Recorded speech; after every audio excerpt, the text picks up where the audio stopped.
chupen por votar por estos gobiernos. Chupen. Chupen. Yo soy duro. Yo lo sé. Pero es la única forma que la gente entienda. ¿Cuándo han visto que esta gente se ha preocupado por dar soluciones importantes a los sectores del país? Lo único que llegan es a ver cómo hacen la fiesta. Y de eso no se sale así nomás. Y estos son los mismos, porque el gobierno de Lasso fue el gobierno de Moreno fue el gobierno de Lasso y el gobierno de Álvaro Noboa, del condecorado. Ese es el mismo gobierno, y es el gobierno de Nebot, y el gobierno de Jairala, y es el gobierno también, aunque nos duela, de Diego Borja Cornejo, que todos estuvieron unidos para crear y asaltar el poder, y con 7 veces sí, hacer lo que les dio la gana. ¿Qué dice SENACE? No es posible garantizar el abastecimiento de energía eléctrica en el Sistema Nacional Interconectado y se presentan riesgos de corte del servicio de energía eléctrica durante el periodo octubre 2024 a marzo 2025. Entonces, que ya va a bajar y que va a desaparecer en 3 semanas, que no sé qué. Marzo del 2025, mínimo. Entonces, esto es grave. Esto es grave, porque encima de que estamos hecho masa, encima de todo eso, le cuentan al Ecuador que esto ya mismo pasa. ¿Cómo que ya mismo pasa? Esta vaina es... La crisis vino para quedarse. Estamos en una crisis eléctrica enorme, incalculable. ¿Sabes cuál es la siguiente crisis que viene? La crisis petrolera, de la cual depende el erario nacional, el fisco, con los ingresos que genera el petróleo y que le da sustentabilidad al sector energético, porque con el poco petróleo que se está produciendo, que debíamos producir más, con el poco petróleo sirve para poder importar combustibles, porque si no, no tendríamos ni cómo importar combustibles. Y esa crisis petrolera, nombre y apellido, se viene. Y cuando se venga, ¿quién son los culpables? Los que dejaron abandonado el sector. En la entrevista, cómo no, con Lenin Artieda, que cada día está más comprometido con los intereses privados. Ese no es periodista, es una persona al servicio de los intereses privados. Entonces decía la persona en las entrevistas, daban a entender que no hay ningún problema. Y también en Teleamazonas lo mismo. Que lo del plan maestro de electricidad, bueno, esto hay que dejarlo de lado, así es como lo oyes. Que aquí lo que tiene que entrar es el sector privado. Pero el sector privado no puede entrar porque le da la gana. Tiene que haber un plan maestro de electricidad, que está contemplado en la norma, en la ley, en todo lado. Y siempre ha habido, aunque no lo han cumplido muchas veces, como los gobiernos de Lenín Moreno, Lasso y Noboa. ¿Qué dice el artículo 7 de la Ley Orgánica del Servicio Público de Energía Eléctrica? Constituye deber, pero no solo deber, dice constituye deber y responsabilidad privativa del Estado a través del gobierno central. El gobierno central es Lenín Moreno, Guillermo Lasso, Daniel Noboa. Satisfacer las necesidades del servicio público de energía eléctrica, del alumbrado público general del país. Y ve lo que dice, mediante el aprovechamiento eficiente de sus recursos. No que yo genero electricidad con lo que me venga en gana, sino aprovechamiento eficiente de sus recursos. ¿Por qué dejaron botado la hidroelectricidad? Y que esto hay que hacerlo conforme el plan maestro de electricidad. Es norma que rige hasta el día de hoy. Norma que rige hasta el día de hoy. Pero, ¿qué otras perlas podemos encontrar de este informe? Por eso digo yo, están haciendo, verá, escúchame Richard, están haciendo la ley no más apagones número 2, pero van a tener que hacer la ley no más apagones número 3. Y te explico por qué. Porque en el proyecto de ley no han tocado el artículo 56 de la Ley Orgánica del Servicio Público de Energía Eléctrica. ¿Qué dice la ley? El costo del servicio público y estratégico de energía eléctrica comprenderá, ¿qué comprenderá? Enumero, los costos vinculados a las etapas de generación, transmisión, distribución y comercialización. No dice más la utilidad del sector privado. Entonces, ¿cómo van a valorar el costo del servicio público de energía eléctrica el momento que entre el sector privado? ¿Cómo van a valorar? Entonces, se van a hacer masa por... Y en otra parte dice, SENACE requiere la incorporación total e inmediata. Mira lo que dice, total e inmediata. ¿Y esto cuándo lo dice? Por si acaso alguien lo quiera consultar. El oficio de SENACE, oficio SENACE 2024-0974 del 20 de agosto del 2024. ¿Qué dice SENACE? Que esto hace poquito, 2 veces, 20 de agosto, estamos 21 de octubre.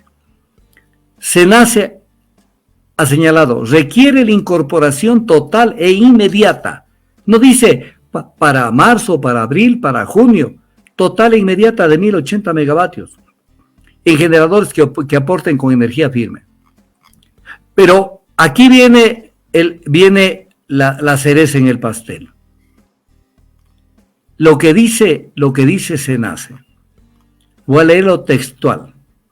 ¿Qué dice SENACE? No es posible garantizar el abastecimiento de energía eléctrica en el Sistema Nacional Interconectado y se presentan riesgos de corte del servicio de energía eléctrica durante el periodo octubre 2024 a marzo 2025. Entonces, que ya va a bajar y que va a desaparecer en 3 semanas, que no sé qué. Marzo del 2025. Esto le dice, ¿quién le dice? Le dice SENACE. Le dice SENACE en su oficio del 20 de agosto. Entonces, ¿de qué están hablando? ¿Por qué le mienten? Quieren llegar con vida así de a poco. Quieren llegar con vida de a poco para llegar y ver cómo le sigan tomando del pelo al Ecuador. Ya, como decimos, y espero que me entiendan, ya laca. Y de eso no se sale así nomás. Y estos son los mismos, porque el gobierno de Lazo fue el gobierno de Moreno fue el gobierno de Lazo y el gobierno de Álvaro Noboa, del condecorado. Ese es el mismo gobierno, y es el gobierno de Nebot, y el gobierno de Jairala, y es el gobierno también, aunque nos duela, de Diego Borja Cornejo, que todos estuvieron unidos para crear y asaltar el poder, y con 7 veces sí, hacer lo que les dio la gana. Y después aparecen de candidatos de la Revolución Ciudadana. Pero ¿qué más dice este informe? En la parte correspondiente, SENACE, en el mismo informe, dice que entre las acciones, y de aquí para acá. Luego dice, los principales factores que contribuyen a esta situación degradada incluyen los siguientes. Escúchame bien esto, que yo me he cansado de decirlo. Porque la gente cree que la demanda es estática. La demanda está creciendo todos los días. Punto número 2. La demanda eléctrica. Hasta julio del 2024, dice el informe de la SENACE. No lo dice Augusto Tandazo. Claro que yo lo sé, pero lo estoy poniendo lo que dice SENACE para que vean que hasta dentro de ellos saben el relajo que tienen. Hasta julio de 2024, la demanda de potencia ha crecido un 8.1%. Y la demanda de energía un 6.3% en comparación con el mismo periodo en el año 2023. Entonces estamos hecho masa. O sea, se ve el crecimiento exponencial brutal de la demanda y no hay ninguna solución salvo la única barcaza que trajeron. Entonces, esto es grave porque encima de que estamos hecho masa, encima de todo eso, le cuentan al Ecuador que esto ya mismo pasa. ¿Cómo que ya mismo pasa? Esta vaina es... La crisis vino para quedarse. Chupen por votar por estos gobiernos. Chupen. Yo soy duro. Yo lo sé. Pero es la única forma que la gente entienda. ¿Cuándo han visto que esta gente se ha preocupado por dar soluciones importantes a los sectores del país? Lo único que llegan es a ver cómo hacen la fiesta en el Ecuador, cómo se llevan, entran, a ver, fíjate cómo es eso. Tienen un doble discurso, por ejemplo, el Estado obeso, el Estado no sé qué, el Estado que no funciona, el Estado. Entonces, ¿para qué para qué aplican para ser funcionarios del Estado? Si el Estado, escúchame, es un estribillo barato, que no tiene sentido, no tiene su fundamento. El Estado es un mal administrador. Y entonces, ¿para qué te metes al Estado? ¿Para qué buscas el cargo de ministro de Energía o de presidente de la República? ¿Para qué? Si sabes que el Estado es un mal administrador. ¿Para qué? Para sacarte las atribuciones del Estado y llevarlas al sector privado, porque el privado es mejor administrador. Con ese hueso a otro perro. En todo donde ha entrado el sector privado, ha roto la economía. No nos rompieron la economía con la securitización de la deuda en el gobierno de Hurtado. Donde, explico, para los jóvenes no entienden. Las empresas y las personas de gran nivel, de posibilidades económicas, se endeudaron en dólares. Era increíble, teníamos sucres, pero también funcionaba dentro de la economía el dólar. Se endeudaron en dólares, para lo que era y lo que no era. Y llegó un momento donde no tenían con qué pagar. Iban a quebrar en empresas. Iban a quebrar cualquier cantidad de empresas, de las que ustedes menos imaginan. Salió el gobierno de Hurtado y dijo, no se preocupen mis hijos, mis hijitos, sucreticemos la deuda. El Estado, yo pago la deuda de ustedes en dólares y ustedes páguenme en sucritos. Ya, es la eficiencia del sector privado. Cuando después hicieron la fiesta con Maguad, nos rompieron, hicieron una fiesta de Padre y Señor Nuestro y vino el feriado bancario. Eran eficientes la banca, eran eficientes, nos rompieron la economía. Y todas estas crisis han provocado una migración ecuatoriana al exterior brutal. En el sector petrolero, ¿cuánto le cuesta producir un barril de petróleo a Petroecuador? Un máximo de $17 en promedio, porque hay campos que, como Sacha, funciona con un costo de producción que no llega a $8 el barril.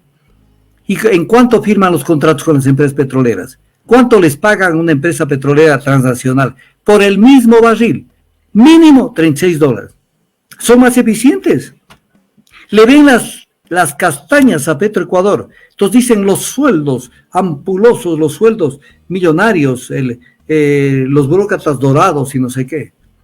Pero con todos esos sueldos, que no son demasiado altos, son técnicos de primer nivel que son cotizados en cualquier parte del mundo, los costos de producción de Petroecuador, de producción de petróleo, son bajísimos. ¿Cuánto ganan los técnicos y los directores y la gente en las empresas petroleras transnacionales? $40,000 al mes, $50,000 al mes. Es lo que ganan. ¿Y quién paga eso? El Estado. Porque al pagar la tarifa inflada, le está pagando los costos y la utilidad.